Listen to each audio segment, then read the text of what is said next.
the butler since my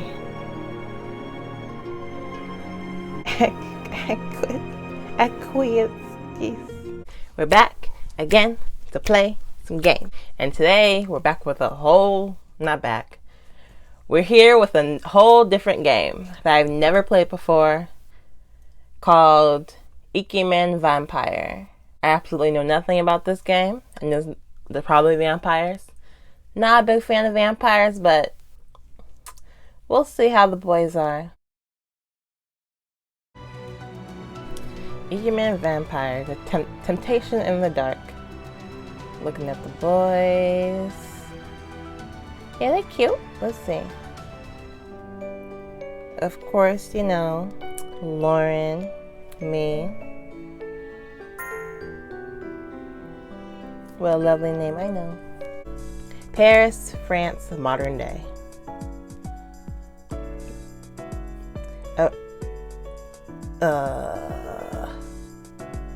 You know I can't read that. The Musée du Louvre. I don't know. Sparkling with dappling light reflected from Pi's pyramid was breathtaking. Pi's pyramid? I don't know. The museum itself is a work of art. Pictures do not do it justice. So I'm an art girl. I'm a sophisticated museum lady who's interested in all the arts. Pictures do not do it justice. I was a travel agent from Tokyo and a travel blogger on the side. I love to travel, the food, the language, the architect. Paris has been my dream trip, and how could I miss seeing the Louvre? The Louvre. I don't know what that word is. I've been wanting to focus more on my blog, 2 hours at the Louvre, what you have to see. This could be the article that does it. I gave my traveling companion and mascot, Muzetti, a winged fuzzball dangling from my purse, a little tug, and joined the queue. The Denon wing contained Jacques Louise's David's The Coronation of Napoleon.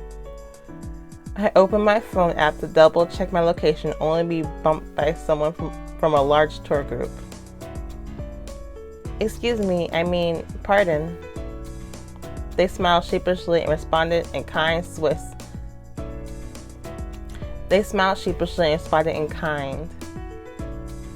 Swiss by their accent. Continue onward, I found the coronation. It was so large that I thought I could step through it into another world. It takes up the whole wall. Did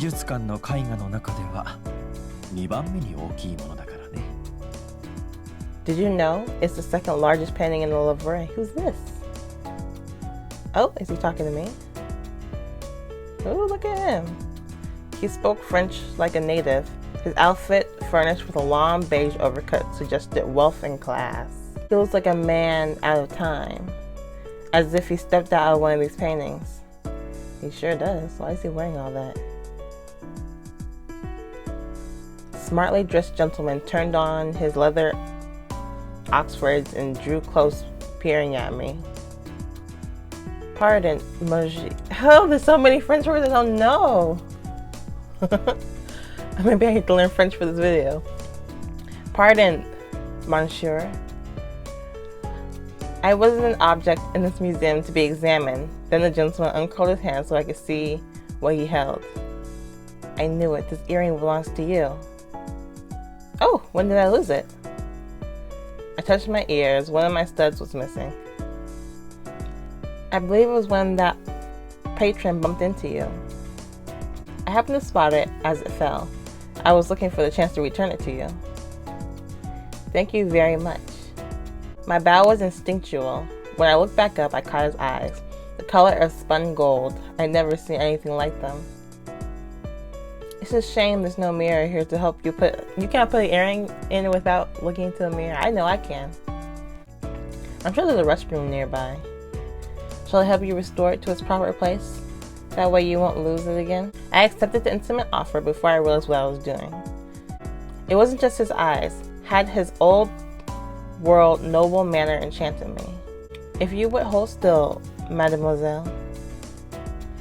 The gentleman brushed my hair back with fingers that could have belonged to one of the graceful sculptures around me. I knew we're in Paris, but this is too amorous an act to be coming from a stranger. Ooh. Boy, if you don't back up. That's a lovely fragrance. Thank you. I got the perfume here in Paris. Oh, but oh.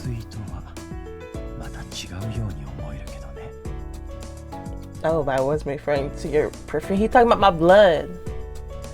He likes how my blood smells. He better back up. His voice was soft and rich, yet I couldn't place his accent. It was like a melange. a melange of 100 different lands. There, I believe your airing is secure. The gentleman stepped away with a perfectly natural smile. Whatever spell I imagined myself to be under was broken. My rogue earring is certain to behave itself now. Thank you.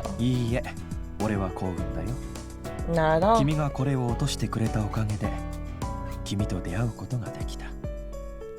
Not at all. It was thanks to the earring that I was granted the good fortune to meet you. Bon voyage.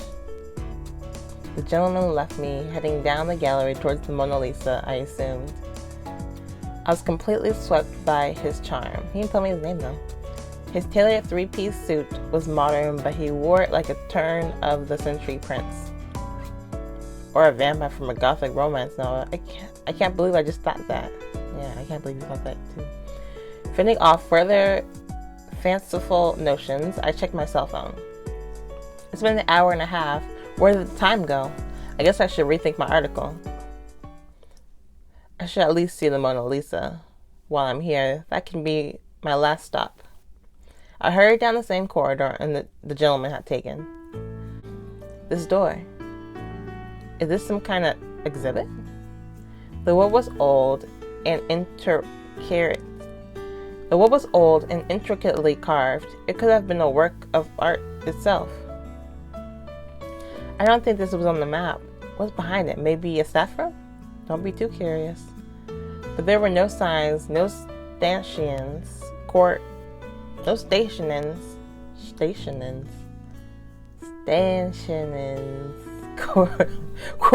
it off, and it stood partly open. I could see through the gap. There were clocks, vases, and paintings inside. It could be a new exhibit or an old one. The hallway smelled of time forgotten. My hand was already on the door handle. I'll just see what's in here. Maybe even write about the hidden treasures of the Louvre. I think the guy we met is a painting in this room. Maybe. Unlike the rest of the museum, this hallway was narrow, barely wide enough for two people. The exhibits had no label, no description of any kind. I think I've wandered into a storage area, but instead of turning around, I found myself drawn further in. Why? Like, why are you investigating? It was like I was in a dream. My feet were moving without me, walking toward the light at the end of the long, long hallway. Is that the exit? I began to run. Wait, the exit is back where you just came in. Why would you? I began to run, running just so I could get out of this place, then turn back. He first took hold of me. Before I reached the light, I gasped, fought, and broke free. Oh. Ah! The light flared, enveloping everything. I squeezed my eyes. It didn't help. I kept them shut until the light returned to normal. When I opened them, we're in a whole new place. Where am I? It was different from the hallway. Impossible. These hallways can't be connected, but they have to be, don't they? Bedroom doors on one side, windows on the other. It looks like a private mansion. It's bright because of the chandeliers, but strangely, it feels like night. Probably is. I pushed aside the floor-length crimson curtain.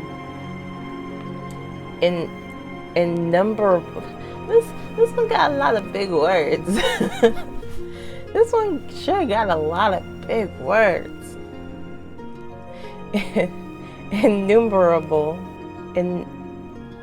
Innumerable stars fleck the midnight blue sky like paint flecks on the canvas. A portrait of a laughing crescent moon. How can it be night? What time is it?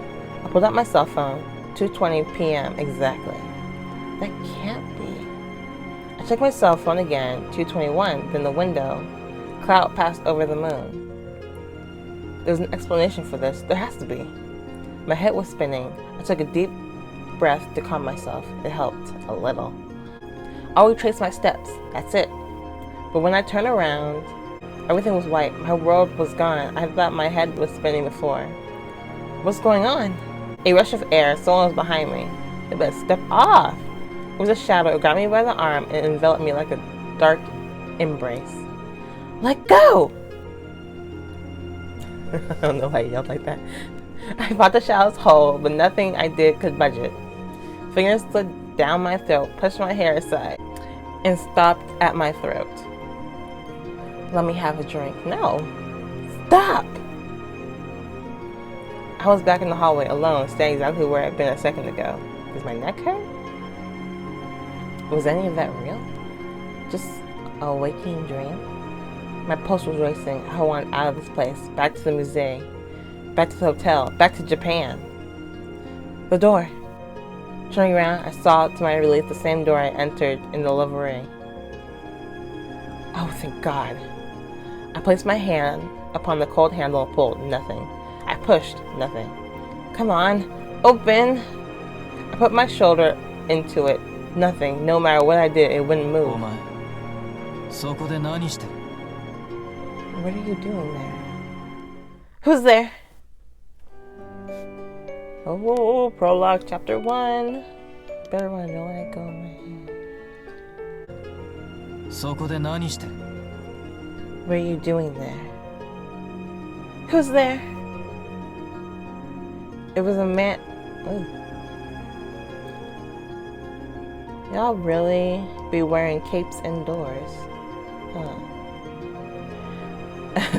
It was a man with jet black hair, tips as silver as the stars outside. He spoke to me in French, albeit with a thick accent, not quite Italian. Something about his mane recalled my nightmare to me, but there wasn't anything frightening about him. And is he dressed in a costume? Maybe he's part of a show the library is putting on. At this point, I don't care who he is. I'm glad to have found someone. Pardon, do you know how to open this door? I'm trying to get back to the museum.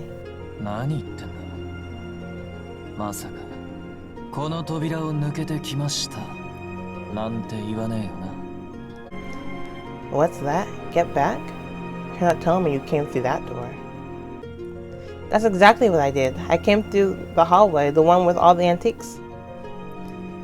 He took stock of me. He didn't seem to doubt my story, only his own eyes.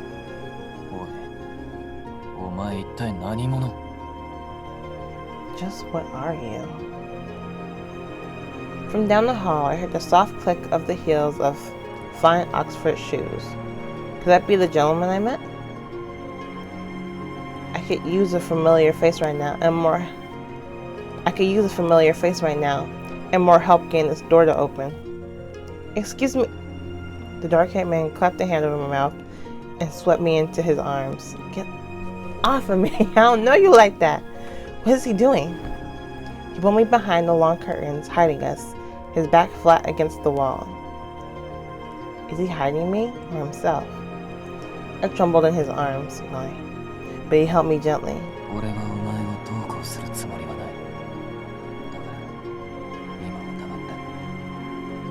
I won't hurt you. Just for now, don't make a sound. Why are we hiding? Half shadowed, half illuminated in moonlight, he was a living painting in chiaroscuro. That word. His features were all contrast, slender face with firm jaw, sharp tufts of hair that looked soft as silk, eyes of bright jade that met mine without shying away, powerful eyes, earnest eyes that made me trust him. I wouldn't. I still don't know what's going on here, but he's not lying to me. I nodded and he uncovered my mouth. Where are we hiding from? The man coming down the hallway? Why? After a moment, the dark-haired man spoke. They're gone. He was right. I couldn't hear the echoes of the footsteps anymore.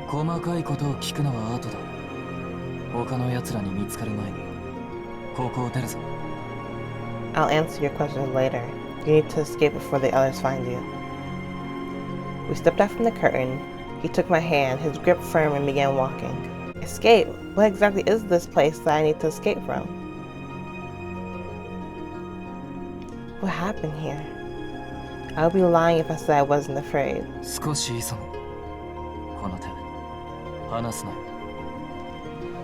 We'd better run. Don't let go of my hand. There was one thing in this mansion I wasn't afraid of. Him. You trust too easily. He's done nothing but try to help me. I held his hand tight. If someone could get me out of this, I thought it would be him.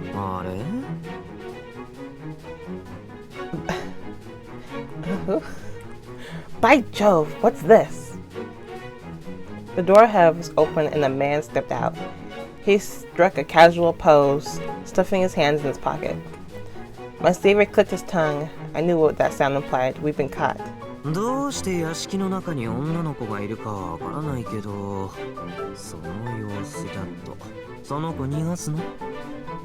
I don't know who let this sweet little bird into the mansion, but from what I can deduce, you're helping her escape. You a detective or something?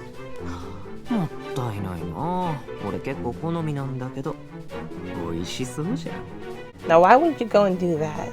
I rather fancy her type, you know. She looks absolutely scrumptious. You better back up. He blocked off our exit in the smoothest of fashions, and his eyes fastened on me with obvious fascination. Well, I will box my way out of here. Scrumptious am I? He's British, isn't he? Scrumptious am I? He's British, isn't he? Although he's got a bit of a brogue. Maybe you fancy me too, judging by the way you're looking over me. He's also a rotten flirt. He ran his tongue over his lips in a very purposeful gesture. It had to be you. My savior imposed himself between me and the colorful flirt. Elsewhere in the mansion, the gentleman from Paris settled into the chair in his private suite, his gaze into the candle lantern as if it were but a window. Sebastian. A moment, Sebastian. Hi. Yes, monsieur. The butler, Sebastian, finished selling tea for a gentleman and stood attentively. We have an unexpected guest. I want to be sure. Oh, is he in charge of the house? The mansion? The mansion? We have an unexpected guest. I want to be sure she receives our best hospitality. See, there is a place set for her at the banquet. As you wish. Why do you want to help her escape? Let's bring her to the banquet. That's not up to me or you. That's not up to me or you. Don't be so stoggy. Who's going to complain if we add a little color to the drab table? You're having a banquet and he called this place a mansion? What mansion is to the Louvre? Monsieurs? A man dressed in butler garb entered the hallway.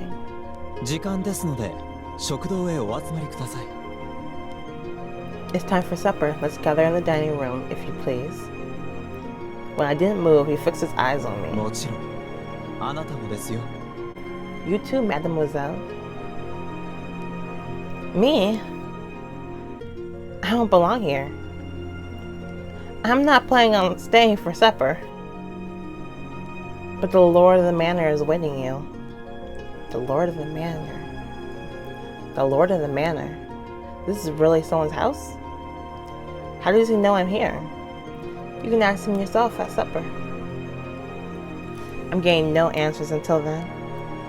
Or will you refuse the invitation after so rudely invading his house? Hey, don't turn this on me. But I didn't. I wanted to tell him it was an accident, yet I knew that was just an excuse. I apparently trespassed onto some noble lord's property. If nothing else made sense, the butler's reasoning did. The lord of this manor can tell me how to get back to Lavray. The best thing to do is to be polite until then. The butler sensed my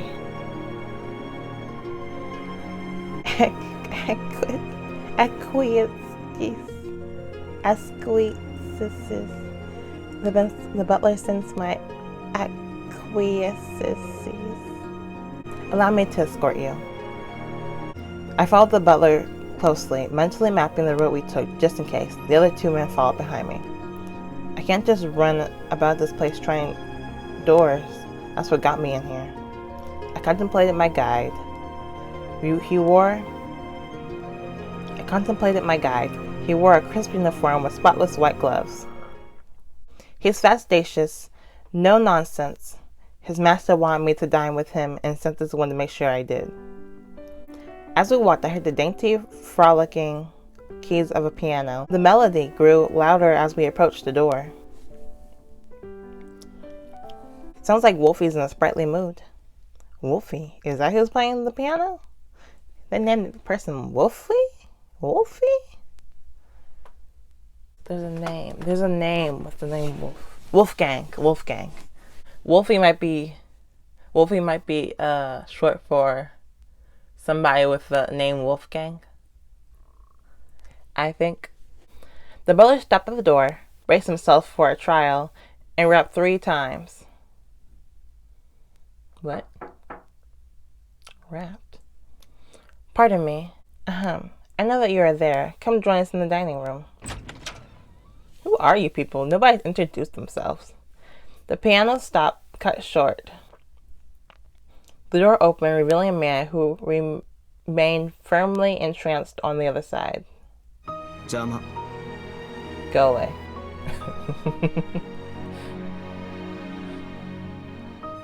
It's time for the banquet. The pianist, whose curt voice carried a faint Australian accent, sighed as if he'd been rudely awakened from a beautiful dream. He's gorgeous, I'll say. He stood unmoving, as if the flickering light of the chandeliers was the only life in him. Silvery white hair laced across violet eyes that narrowed unhappily when they landed on me.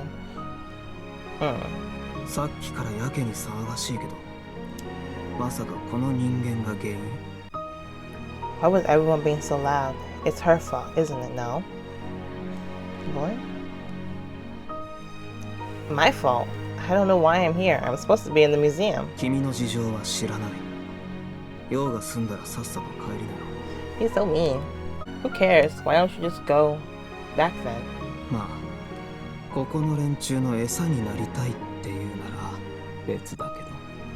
Unless you enjoy the idea of being everyone's food. Food? I must have misheard him.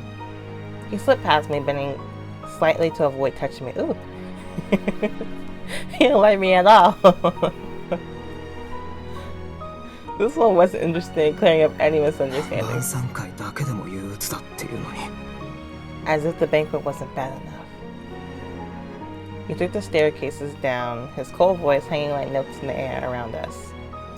We followed him. Another figure awaited us at the bottom of the steps. It's poor manners to keep those who've arrived on time waiting. That's not my fault, that's your butler's fault. I knew his voice, which belonged to many countries and none. It's you! Okay, so for some reason I decided to wander into strange places. I don't know why these characters be doing that, but you gotta get the story started somehow. So I wandered into this people's mansion, and I don't know how many guys are in this mansion. And are they all vampires? Probably. I'll be back next week with some more games, including this one. So I'll talk to you guys later.